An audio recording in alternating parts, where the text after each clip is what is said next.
नमस्कार दोस्तों, स्वागत है आपका हमारे इस YouTube चैनल में।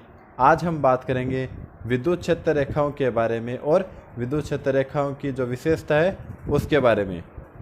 तो देखो, विद्युत क्षेत्र रेखाएं क्या होती है उसके बारे में बात करते हैं। विद्युत क्षेत्र में काल्पनिक रूप से खींचा गया वक्र। देखो, हमारे पास एक विद्युत क्षेत्र है, उसमें हम काल्पनिक रूप से मतलब हम एक इमेजिनरी वक्र खींचते हैं। खींचा गया वक्र किसी स्वतंत्र एकांक आवेश के चलने का पथ। स्वतंत्र का मतलब फ्री रूप से, मतलब फ्रीली चलता है, और एकांक का मतलब एक आवेश की बात करें हम, स्वतंत्र एकांक आवेश के चलने का पथ होता है। तो इस वक्रों को हम क्या बोलते हैं? विद्युत क्षेत्र रेखाएं। जैसे मान लीजिए एग्जाम्पल के रूप में हम समझ सकते हैं कि हमारे पास मान लो ये कोई विद्युत क्षेत्र है, ठीक है, और इसमें ये कोई आवेश है Q। अब मान लो मैं इससे एक इसका पथ बना दूं और ये स्वतंत्र पथ है, तो आवेश है वो इस पथ के अनुरूप चलेगा। तो देखो, मैंने ये विद्युत क्षेत्र में एक वक्र, काल्पनिक वक्र बनाया है इस तरह से। तो ये काल्पनिक वक्र क्या होगा? इसका पथ होगा, और ये पथ ही क्या कहलाएगा? विद्युत क्षेत्र रेखाएं कहलाती है। ये तो इसका पथ है, ये एक आवेश के लिए। ऐसे बहुत सारे आवेश होंगे तो सबका अलग अलग पथ होगा। तो हम क्या बोलते हैं? विद्युत क्षेत्र रेखाओं की डेफिनेशन है वो क्या हो जाएगी कि विद्युत क्षेत्र में काल्पनिक रूप से खींचा गया वक्र किसी स्वतंत्र एकांक धनावेश के चलने का पथ होता है। तो इन वक्रों को हम क्या बोलते हैं? विद्युत क्षेत्र रेखाएं। ये तो हो गई विद्युत क्षेत्र रेखाओं की डेफिनेशन। अब हम बात करते हैं विद्युत क्षेत्र रेखाओं या विद्युत बल रेखाओं की विशेषताएं। देखो, विद्युत क्षेत्र रेखाओं को हम विद्युत बल रेखाओं भी बोलते हैं। तो विद्युत क्षेत्र रेखाएं या विद्युत बल रेखाएं क्या होती है समझते हैं। तो इसकी विशेषता क्या है? देखो, पहली विशेषता क्या है कि जो धनावेश गोले की विद्युत क्षेत्र रेखाएं हैं वो, ये धनावेश है, इसकी जो विद्युत क्षेत्र रेखा है वो त्रिज्या के अनुदिश बाहर की ओर होती है। धनावेश गोले की जो विद्युत क्षेत्र है वो त्रिज्या के अनुदिश बाहर की ओर होती है, और जो ऋणावेशित है उसके लिए अंदर की ओर होती है। तो देखो, धनावेशित के लिए बाहर की ओर होती है, ऐसे ही बिंदु धनावेश के लिए भी ये कैसी होती है? बाहर। तो धनावेश गोले की विद्युत क्षेत्र रेखाएं हैं वो त्रिज्या के अनुदिश बाहर की ओर होती है तथा केंद्र से निकलती हुई प्रतीत होती है। ये प्रतीत होती है, और ये कल्प रेखाएं भी कैसी होती है? काल्पनिक होती है। पहली बात तो ये कि धनावेशित गोला है उसकी विद्युत क्षेत्र रेखाएं कैसी होगी? त्रिज्या के अनुदिश बाहर की ओर। और कहाँ से निकलती हुई प्रतीत होती है? केंद्र से निकलती हुई प्रतीत होती है। और जो बिंदु धनावेश है उसके लिए भी ऐसा ही होता है। अब देखो, अगली विशेषता है, इसकी दूसरी विशेषता क्या होगी? इसकी दूसरी विशेषता हो जाएगी कि जो ऋणावेशित गोला है, देखो अभी हमने पहले धनावेश की बात की थी, इस बार हम बात कर रहे हैं ऋणावेश के लिए। तो ये मान लेते हैं हमारे पास कोई ऋणावेशित गोला है, इसकी जो विद्युत क्षेत्र रेखाएं हैं वो त्रिज्या के अनुदिश अंदर की ओर होगी, मतलब अंदर आती हुई। धनावेश में इसका उल्टा होता है, धनावेश में क्या होता है? बाहर की ओर जाता हुआ, और ऋणावेश में क्या होता है? अंदर की ओर आता हुआ। और बिंदु धनावेश है, सॉरी बिंदु ऋणावेश है, उसके लिए भी ये त्रिज्या के अनुदिश अंदर की ओर होगी, और केंद्र से आती हुई, केंद्र की ओर आती हुई प्रतीत होती है। देखो, ऋणावेश गोले की विद्युत क्षेत्र रेखाएं त्रिज्या के अनुदिश अंदर की ओर होती है। जो ऋणावेशित गोला है उसकी विद्युत क्षेत्र रेखाएं कैसी होगी? त्रिज्या के अनुदिश अंदर की ओर। देखो, अंदर की ओर आ रही है। और बिंदु ऋणावेश की विद्युत क्षेत्र रेखाएं भी इसी प्रकार की होती है।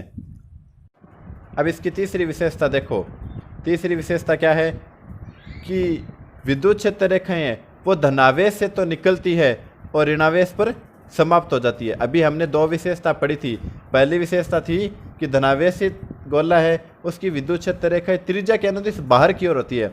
तो मान लेते हैं धनावेशित गोला है, इसकी जो विद्युत क्षेत्र रेखा है त्रिज्या के अनुदिश बाहर की ओर है, और ये ऋणावेशित है तो इसके अंदर की ओर आ रही है। तो तीसरी विशेषता है वो उन दोनों का मिश्रण मान सकते हैं कि विद्युत क्षेत्र रेखाएं हैं वो धनावेश से प्रारंभ होकर ऋणावेश पर समाप्त हो जाती हैं।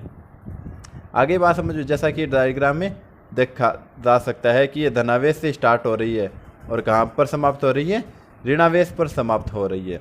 अगली विशेषता इसकी है, देखो कि जो विद्युत क्षेत्र रेखा है उसके किसी बिंदु पर अगर हम स्पर्श रेखा खींचे तो वो उसकी तीव्रता को प्रदर्शित करती है। ये देखो, ये मान लेते हैं कोई विद्युत क्षेत्र रेखा है P, इस पर हमने कोई बिंदु बना दिया, ठीक है। तो और इस पर स्पर्श रेखा खींची जाए तो स्पर्श रेखा किसको बताएगी, इसकी तीव्रता को, विद्युत क्षेत्र की तीव्रता को प्रदर्शित करती है। विद्युत क्षेत्र रेखा के किसी बिंदु, ये विद्युत क्षेत्र रेखा इसके किसी बिंदु, हमने P की बात की है, पर खींची गई स्पर्श रेखा विद्युत क्षेत्र की तीव्रता को प्रदर्शित करती है। ये विद्युत क्षेत्र की तीव्रता को प्रदर्शित करे इस बिंदु पर इसकी तीव्रता।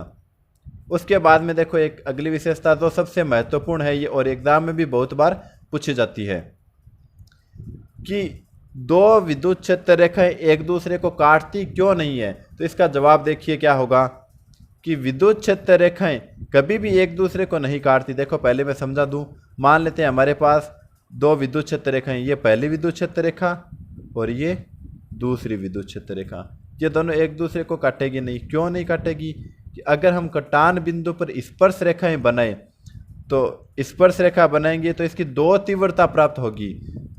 विद्युत क्षेत्र की कितनी तीव्रता प्राप्त होगी, दो तीव्रता। कहाँ पर, एक ही बिंदु पर इसकी दो तीव्रता प्राप्त होगी। और जब दो तीव्रता प्राप्त होगी इसका मतलब क्या है कि एक ही बिंदु पर विद्युत क्षेत्र की दो तीव्रता प्राप्त नहीं हो सकती। तो देखो विद्युत क्षेत्र रेखाएं किसी भी विद्युत क्षेत्र रेखाएं कभी भी एक दूसरे को प्रतिच्छेद नहीं करती, क्योंकि यदि वे एक दूसरे को प्रतिच्छेदित करेगी मतलब काटेगी तो कटान बिंदु पर विद्युत क्षेत्र की दो तीव्रताएं प्राप्त होगी, जो कि संभव नहीं है। एक बार फिर से समझो, जैसे मान लीजिए ये हमारे पास पहली तीव्रता है और ये हमारे पास ये पहली विद्युत क्षेत्र रेखा और ये दूसरी विद्युत क्षेत्र रेखा, ये दोनों यहाँ पर काट रही है बिंदु P पर। अब बिंदु P पर हम स्पर्श रेखा बनाएं इस तरह से, एक तो ऐसे होगी और दूसरी इस तरह से होगी। तो दो विद्युत क्षेत्र रेखाएं बन गई, ये E, ये भी E। तो एक ही बिंदु पर दो तीव्रताएं प्राप्त हो रही है। तो हमें पता है कि एक ही बिंदु पर दो विद्युत क्षेत्र तीव्रताएं प्राप्त नहीं होती। इसका मतलब क्या हो गया कि दो विद्युत क्षेत्र रेखाएं एक दूसरे को कभी नहीं काटेगी। उसके बाद में देखो इसकी अगली विशेषता क्या है कि दो विजातीय आवेशों को मिलाने वाली रेखाएं खिंची हुई लचकदार डोरी के समान होती है।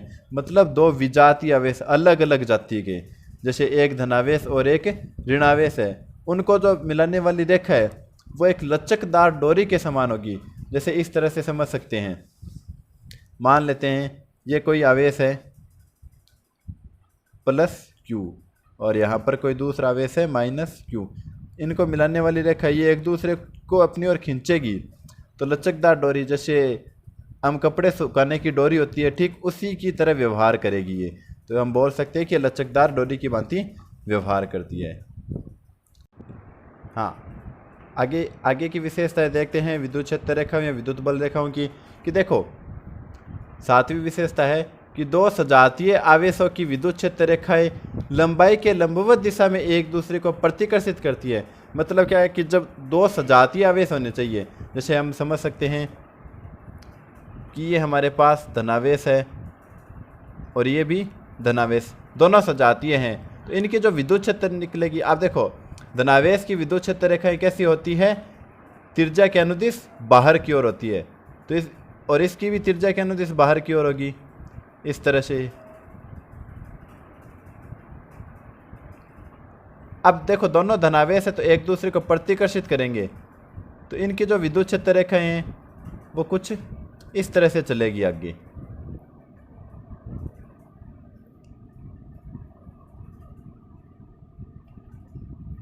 इस तरह से ये धनावेशित रेखाएं आगे चलती जाती है। तो मतलब देखो विद्युत क्षेत्र की रेखा की जो लंबाई है ये इनकी लंबाई हो गई, इसके लंबवत दिशा में ऊपर की ओर बढ़ी, एक दूसरे को प्रतिकर्षित करती हुई, इनकी ये हो जाएगी इसकी दिशाएं। तो देखो दो सजातीय आवेश हमने धनावेशित गोलों के लिए लिया था, हम ऐसे ऋणावेश के लिए लेंगे तो भी यही बात सामने आएगी। तो देखो, दो सजातीय आवेशों के बीच विद्युत क्षेत्र रेखाएं लंबाई के लंबवत दिशा में एक दूसरे को प्रतिकर्षित करती है। प्रतिकर्षित मतलब दूर हटाती है। अगली विशेषता देखो इसकी कि विद्युत क्षेत्र रेखाएं बंद वक्र बनाती है। बंद वक्र का मतलब है कि यह धनावेश से प्रारंभ होकर ऋणावेश पर समाप्त हो जाती है। तो इसका मतलब ये कैसा वक्र बनाएगी? बंद वक्र बनाएगी।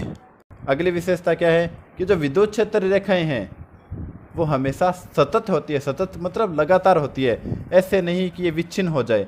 जैसे मान लीजिए ये धनावेश है और ये ऋणावेश है, यहाँ से जो विद्युत क्षेत्र निकलेगी वो सतत होगी, ऐसे नहीं ऐसे टूटी हुई नहीं होगी, लगातार होगी, सतत होगी, कंटिन्यू होगी। और उसके बाद में अगली विशेषता है इसकी कि आवेशों के समीप विद्युत क्षेत्र रेखाएं अधिक होती है। जैसे हमने देखा था आवेशों के पास पास में यहाँ पर विद्युत क्षेत्र रेखाएं अधिक होगी, जैसे जैसे दूर जाएंगे, इसलिए विद्युत क्षेत्र प्रबल होता है। तो जहाँ पर विद्युत क्षेत्र रेखा पास पास होगी वहाँ पर विद्युत क्षेत्र रेखा भी कैसी होगी? प्रबल। तथा आवेश से दूर विद्युत क्षेत्र रेखाएं कम होती है, मतलब आवेश से दूर जाएंगे तो विद्युत क्षेत्र रेखाएं कैसी हो जाएगी?